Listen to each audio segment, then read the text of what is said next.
Right, so hello and welcome to our final panel of the day here at the CMIP Debate Theatre.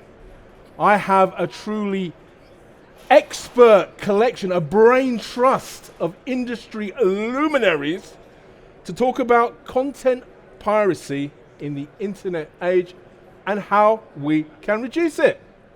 So, I'm going to get them all to introduce themselves, starting with Alex. Hey, I'm Alec Kenthor and I work for Cast Labs.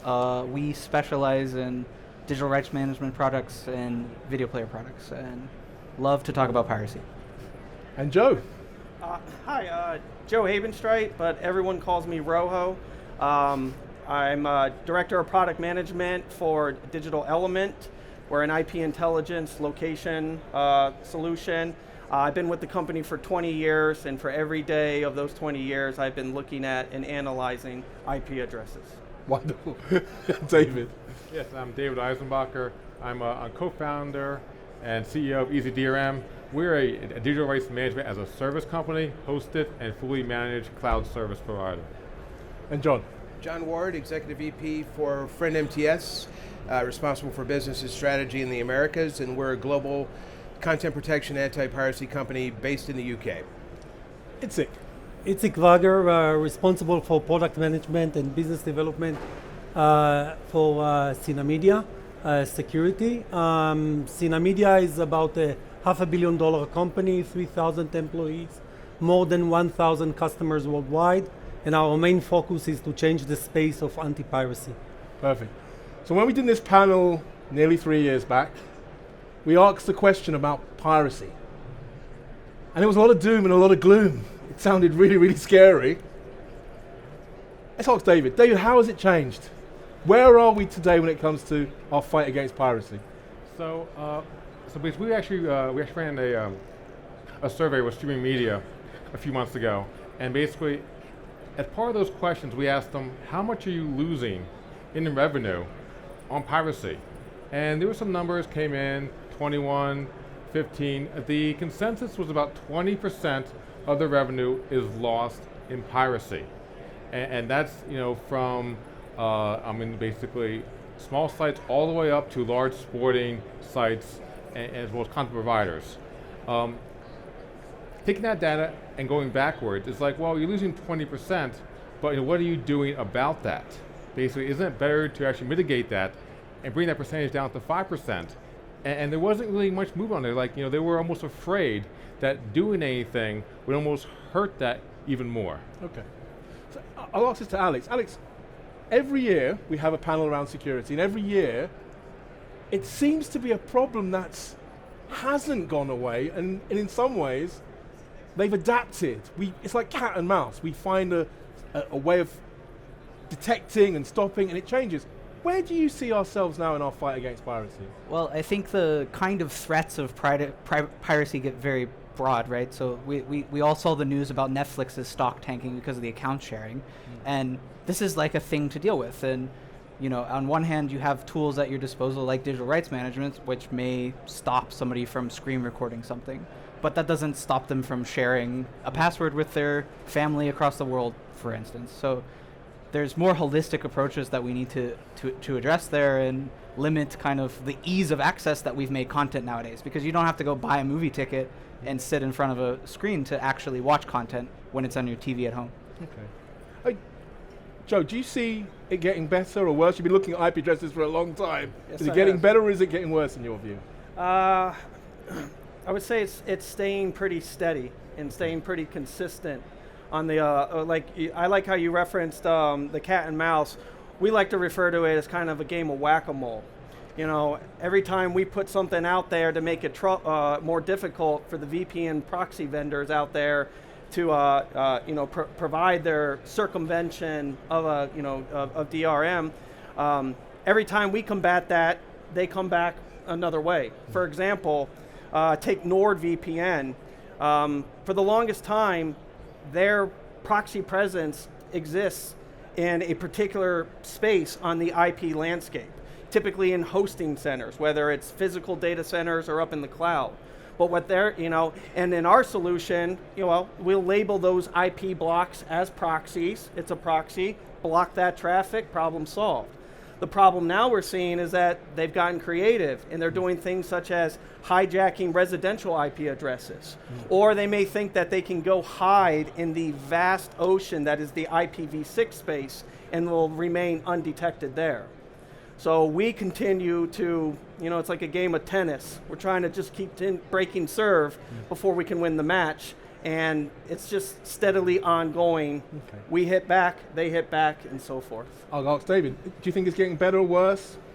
I've been in this space now maybe 10 months. I came from the live production world, live sports, and my guess is whatever number or whatever things that our group and our colleagues have been seeing is actually much worse, frankly, because I just think where there's a will to steal something, people will find a way to do it.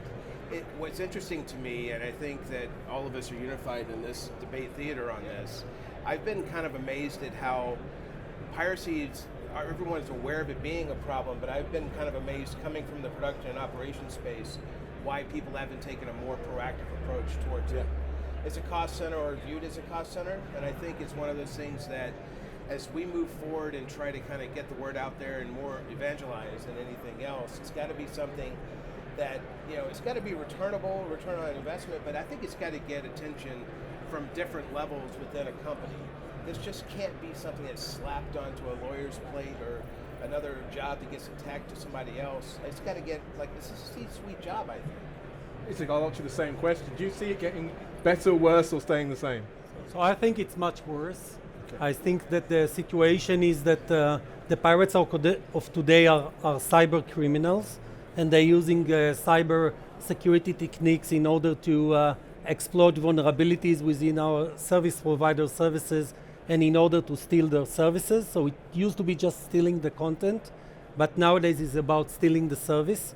It's all about pirates that are running scripts and using these scripts to duplicate tokens, to look like legitimate devices, and then to serve their customers and piggyback on the service providers in order to serve their customers.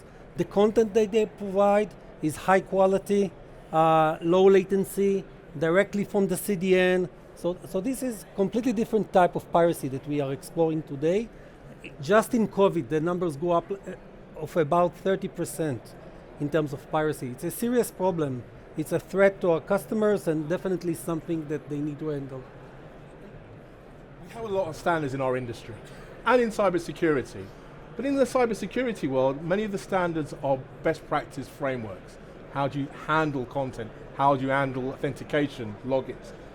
Are you guys seeing the industry coalesce around a particular standard or framework or set of technologies that are now just de rigueur for everybody? I'll ask Alex, do you see that happening as an industry? So I mean, at a certain point, there's not a choice. There's like some things you have to do. Like with digital rights management, certain devices support certain things, and if you're trying to just basically actually have a rights management platform, you just need to use that. But there's definitely some best practices, I think, of this multi-tiered approach that is kind of combining the proactive solutions of putting a lock on a door versus a reactive solution of identifying who the pirate may be or who a compromised account may be and trying to stop that at the source. And I think there's a lot of innovation happening with a lot of the people here sitting on the stage as well, and that's kind of where it's at. There's not a best practice, or there's not a standard for any of this because piracy techniques change so rapidly, we have to adapt to that. But it's very nice when we can create standards for the techniques we have to use one way or another, and that's always beautiful to see. Joe, do you see any areas where all of your customers are standardizing around a particular type of technology? Not necessarily product, but technology layer. Right. Where do you see the market moving to? Well, I got to give David credit because he mentioned this earlier. It does have to be a multi-tier approach. You have to have multiple angles in your defense against piracy. And from our perspective, from our point of view at Digital Element, having an IP location database and a proxy detection database is an absolute must, because an IP address is a persistent point. You're not going to have any communication take place over the internet without it. So that is always a starting point. Yes, you can probably do more by getting on mobile device, capturing GPS coordinates and doing geofencing. You could probably implement other types of security protocols, but at the heart of it, an IP address is going to give you the starting point of identifying where is that end user geographically located, and are we allowed to let them through based on that? Okay, check one. Check two, all right, they're in the right geographic area, but are they using any sort of proxy? And that should be a major red flag right there. So to me, that's one standard I would argue for, that if you aren't relying on some form of IP geolocation with proxy detection, you're doing yourself a disservice in combating that piracy. Again, playing devil's advocate, and don't get angry at me, chaps. Isn't piracy just part of doing business? You have a shop. You have a shop, and they assume that there's going to be 1.2% of shoplifting in a shop, and they build it into their pricing structure. Am I naive to say that? Answers you, David. Is it just the cost of doing business? It's not the cost of doing business. It's like car accidents. I mean, basically car accidents happen, but we're not going to take away stop signs. We're not going to take away seatbelts. We're not going to do things to actually make people's lives better and safer. Okay. So, in piracy, we're going to have, part of that previous question is, is there a formula or a consensus or a framework? Basically, over the years, we've all agreed that there's no silver bullet. Your first line of defense is that DRM system, like the lock on the door. Then your next line is your alarm system. That's your forensic, and your additional watermarking. And then it goes up the stack. So you have to have like your two-factor authentication on your password sharing. You have to have your DRM as your first line of defense on your content. Then you go up the stack to your next level. That's your forensic watermarking for your alarm system. So you should never accept 100%. Basically, you should never accept the loss. But yes, you gotta mitigate the loss. You're always gonna have something, but that's bringing it down from 20% down to maybe 5%, and that's a large amount of revenue. That the idea is to preserve and maintain, because if you're running a company and like a quarter you have a 10% growth, you're all happy. That's a huge amount of growth. So basically, every quarter you should be sad that you're losing that 10%, that 20%. So doing a little bit of effort up front with the multi, layers and levels, this is why we all work together in partnerships. We each do our part to actually make the complete solution. You make a very interesting point. I mean, you mentioned Netflix recent announcement about the sharing of logins. Now, the way to make that more difficult will be to have multi-factor authentication through a mobile device or some other method. But I guess the argument is it makes the user experience less easy to engage with. I mean, this is a question for you, John. What's the balance between security and ease of experience? Well, it's delicate, right? But I do think that the misstep that maybe Netflix made was promoting it in the beginning, right? I mean, they constantly came out and said that this is what you can do and be the thing to do. Look, I think at the end of the day, whatever solution's implemented by any of us in any of our groups has to be secure, but with a cognitive sort of eye to what the user experience is. But I think it's also educating the public that piracy is also a real problem. There's a reason they're going through this, and it's not unlike what someone would do at home already with subscription-based apps on their computer, whether it's Microsoft, Adobe, or anything of that nature. So it's not terribly, I guess, complicated compared to that.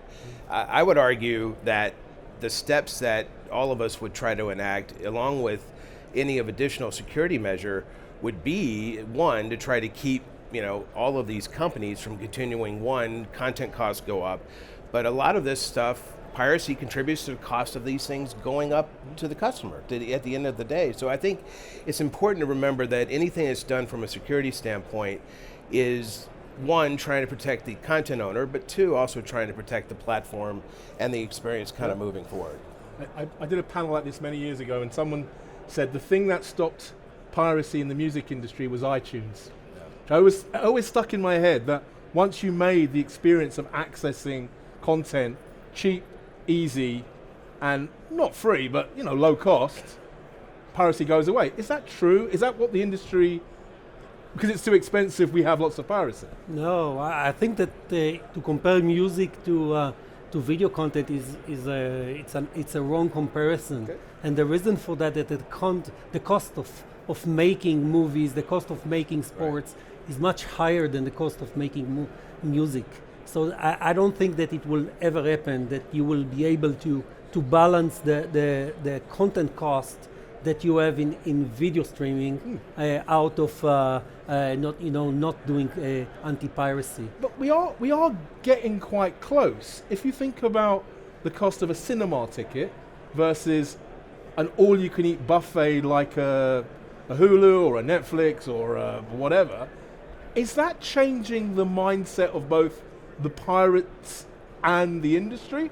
Anyone who wants that question, it's a hot potato. Alex.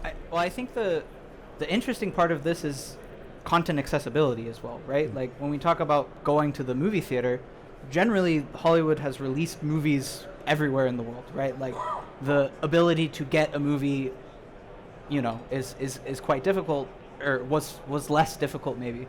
Whereas today we have so many complicated contracts with rights owners and stuff like this, where the whole reason we need to deal with geo IP stuff is because Netflix Canada has this, but Netflix Europe doesn't, or whatever. And maybe if we realize we operate in this global world and we kind of have this shared desire culturally when it comes to video content, whether it's sports or cinema, and make the accessibility easier, that cost of that ticket is a lot easier than having to pirate it to watch something not available in your country. Absolutely. Or something. I mean, a great example from the last one was Game of Thrones, which was a global simultaneous release, which they say made it less desirable to pirate. Do the industry need to change its thinking? Well, supposedly. That's the problem, And then you will not have enough money. If you take sports rights, for example, they fund the complete industry. It's 2/3 of the cost of running sports is coming out of content rights.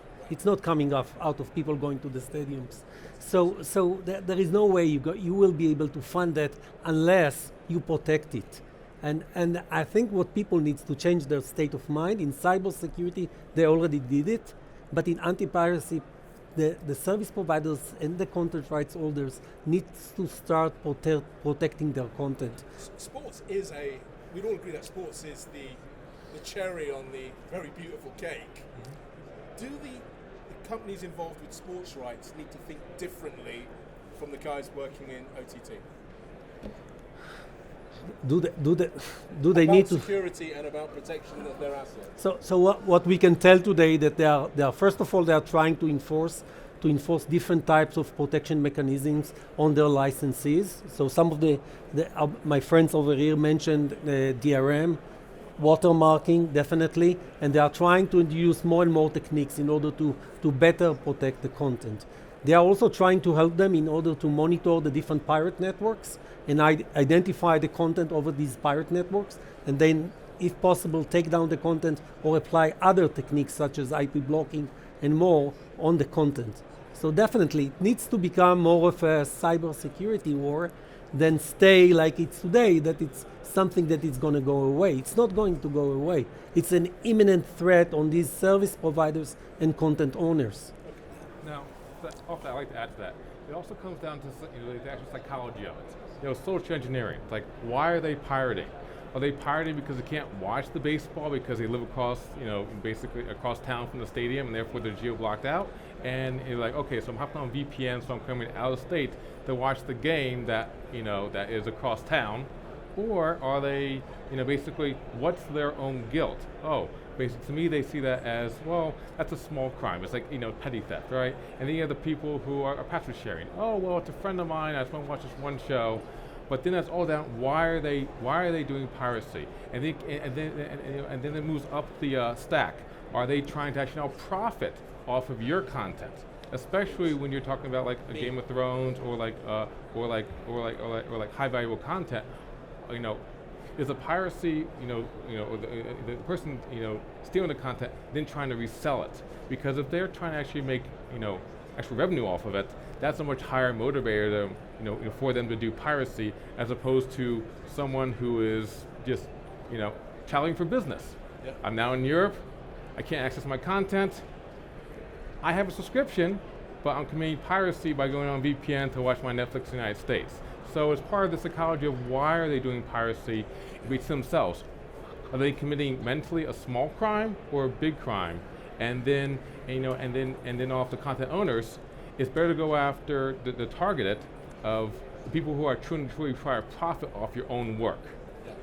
That's where the target's at first, to have that social balance going down the stack.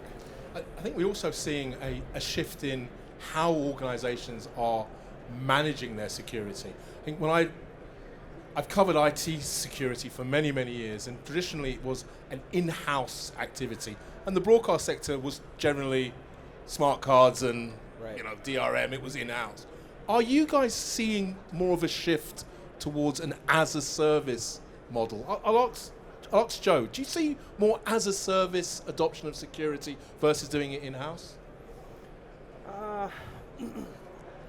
I see the potential there. Like for the longest time, we've just simply been a data provider. We're going to give you all the relevant information about your IP traffic, and then we're going to let you make a decision on whether or not that's high risk or low risk, allow, deny. But the more that we see this evolve and how much sneakier the piracy is becoming and how much more creative they are, I think there is the potential there to be more of a service as a solution with this here. Let us actually give you some color commentary on what we've seen out there in the wild and how it's behaving, in addition to just having the metadata, flow to you.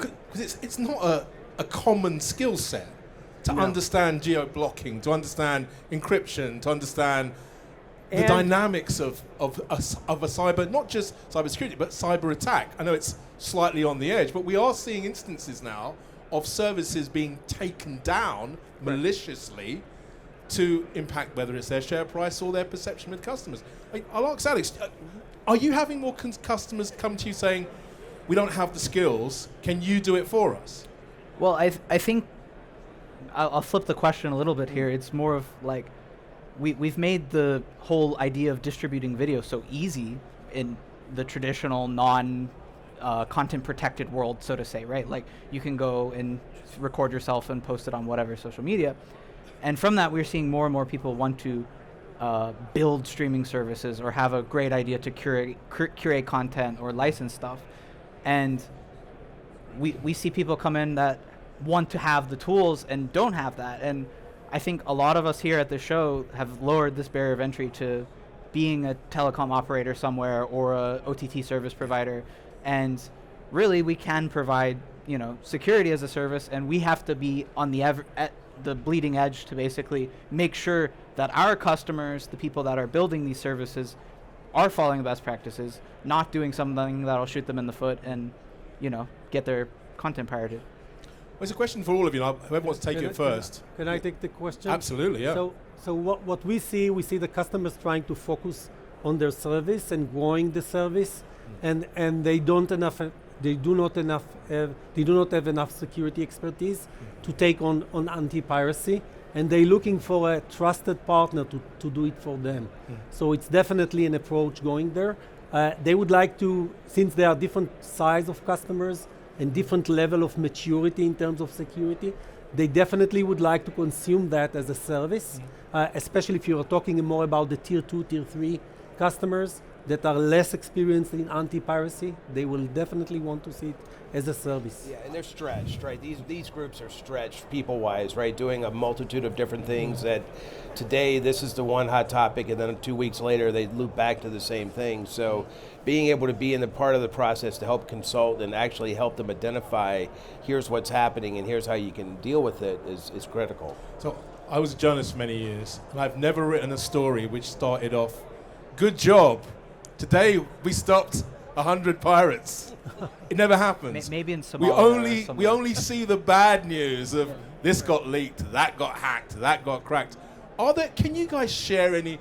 I know you have to change the names to protect the innocent, But are there any good stories about how we're actively stopping piracy, reducing the cost of content, because we don't have to worry so much? Any stories that you guys could share? Can I start? You start with the show. A first example is a customer in Asia Pacific. Of course, Asia Pacific. Asia Pacific. Right. I cannot mention the name, but we were targeting about 20 pirates for that customer. We were using watermarking, forensic watermarking techniques, both on client as well as on the server side. And one of these pirates, out of the first 10 pirates that have the highest number of subscribers, were gradually losing subscribers, paying more for content within the pirate ecosystems, and eventually we saw messaging going between their customers and the service that they're going to close the service. Right. So that was really... So you affected the economic model of pirates. Yes, exactly. That's a good example. Yeah, same thing. We've got customers in Europe where we've had great success, not only with the forensics part, but watermarking, but other methods which we can't really talk about publicly, that have seen real economic upturn, not only in subscriber revenue, but in customer retention. And that's where it's like really working. And at that point, you show that to a customer and the service sells itself. But this is half the problem. I can tell you all the bad things that happened, but no one seems to want to talk about the good stuff. Right. Is that your experience, David? Well, I mean, just like life, you always learn more from a bad experience. It's always in your mind. Basically, anything that happens and negative effect, I mean, changes the actual mind. You actually remember that more. But basically, on positive notes, I mean, we have clients who were forced into online because of COVID. They were traditional schools. Now we had a client who had to move everything online because of COVID, doing MCAT, LSAT, and they were, and they were forced into it. So they were like, well, we have to do constant security because because they said they saw all their competitors' content online being shared, right? But they didn't see theirs, and they were very happy with the fact that they thought a little bit of effort up front, just a little bit of DRM up front, gave them that advantage where basically their subscribers as well as their revenue was kept because they saw all their competitors, content in YouTube, but not their own, and therefore they were able to, they actually grew, they actually grew very well during the actual lockdown, but still offering those services in a method that was accessible to their clients. I can see you thinking, mustn't mention their name, mustn't mention their name. Yeah. Same question. Yeah, so as you stated, it's rare when our clients come and give us a pat on the back for doing a really good job, but they don't hesitate to let us know when we have an oversight in our IP databases. So what we like to do for sanity checks is we like to go on Reddit and look at message boards that say, hey, I'm looking for a VPN that works to circumvent Netflix. And someone will say, hey, try Surfshark. It's been working great for me. Well, little they know, it's going to stop working from them because we're going to go ahead and step in there and make that no longer a possibility. And then you get to see them come back saying, it was working fine a day ago and now it's no longer. Well, you got someone else? Okay, well, try Tunnel Bear. No, sorry, we already got Tunnel Bear unlocked. Well, how about Hide My Ass? Pardon my language. Is there actually one called Hide My Ass? Hide My Ass. Okay. I always like to name drop Hide My Ass because it's a great VPN name and I always want to be on top of that one. So that's just kind of some real life ground truth that we've witnessed from the masses, right? Alex. Well, I think I want to take this question in a little different approach, and Feel free. We all have talked about these anti-piracy techniques, but the nice thing that has come out of this set is we've created a set of technological tools that can do things like effectively personal piracy or data protection, and we kind of now have the framework moving forward for data security for people. We just need to stop building streaming services and do that instead. But the foundation for securing personal info or medical data or whatever, we have to spin this in a positive way because no one should notice DRM or watermarking or whatever if it's doing its job correctly. But maybe we can expand our industry a little bit and take the things we learned that were bad and turn them good. It's like you've read my question list. So that was the last thing I was going to touch on. Now, we've done these events for about 9 years at NAB, and we often talk about content security, strangely enough, because that's our industry. But let's look at Europe and look at California. In Europe, if you let personal data out into the world, it could be my viewing habits. Do I like adult entertainment? Am I watching certain types of content that's illicit? If you as a provider let that information out and you breach GDPR, the fines to an operator are percentages of your revenue. So if you're a 100 million revenue company and you're paying, 3%? That's a serious fine. Are you guys having conversations with your clients that are beyond content into GDPR, into regulatory compliance? Yeah, okay. So maybe I'll take that. So you mentioned before Netflix on credential sharing. So we have a product which is called Credential Sharing and Fraud Insight, and it's all about looking into subscriber behavior and trying to identify the sharers and the fraudsters.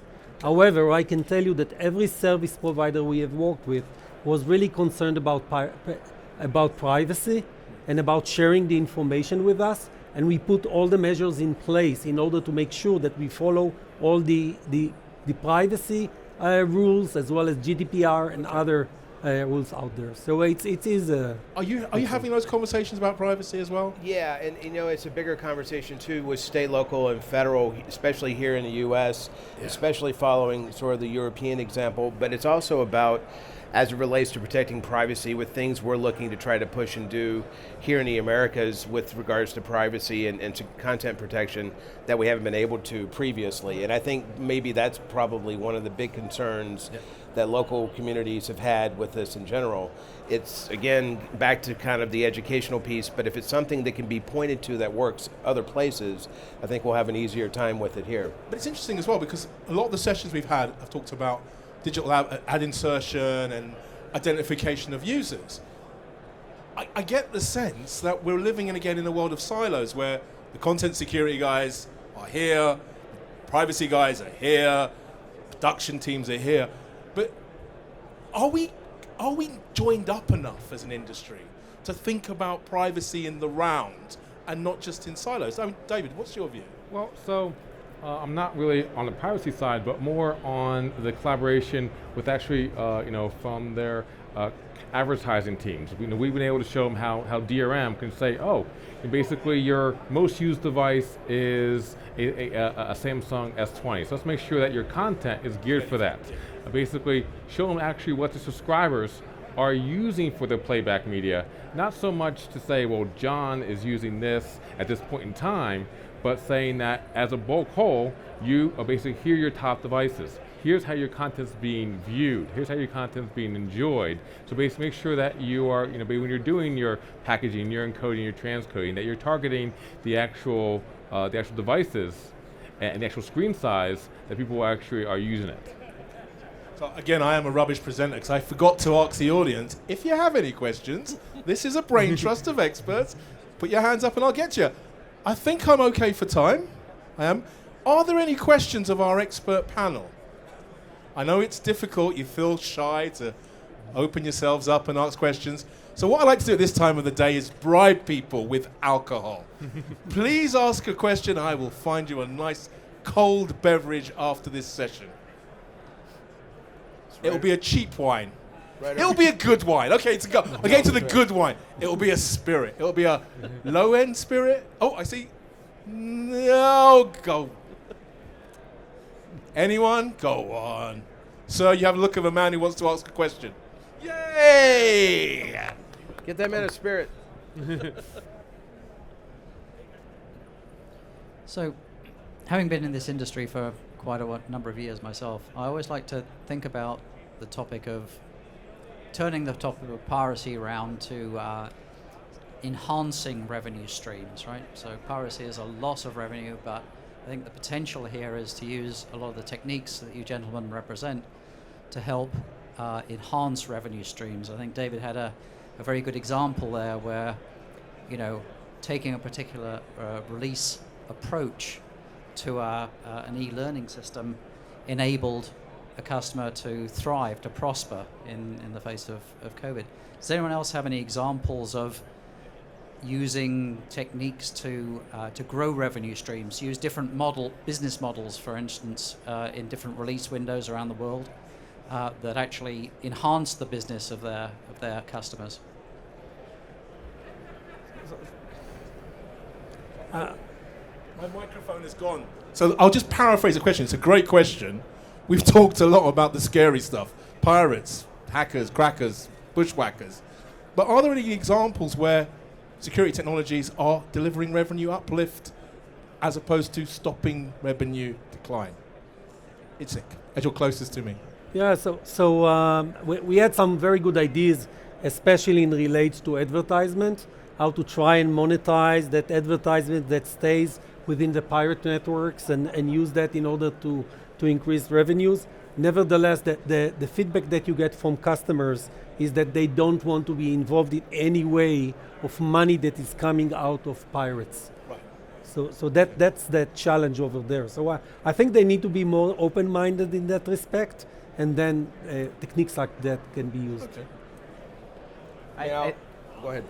Yeah, I think like one piece of technology is, part of these techniques we develop are being able to limit somebody's access to something, but that doesn't mean access to watch a single title. It could mean the Ultra HD feed and the HDR version of the content. So there are ways to make those things commercial add-ons to streaming services and kind of give different tiers of subscription to people. And we see this in practice in a lot of places, and it's becoming more and more common. But these techniques are definitely being used for that kind of revenue-enhancing add-on, so to say. You can imagine a scenario where an OTT service, let's not just blame Netflix, but like Netflix, suddenly it recognizes through a security technique that a login's being shared, and instead of saying, no, you can't come in, it says, we notice you're sharing the login. Would you like a subscription? And guess what? You've been recommended by Bob, the person whose login you're stealing. Here's 20% off.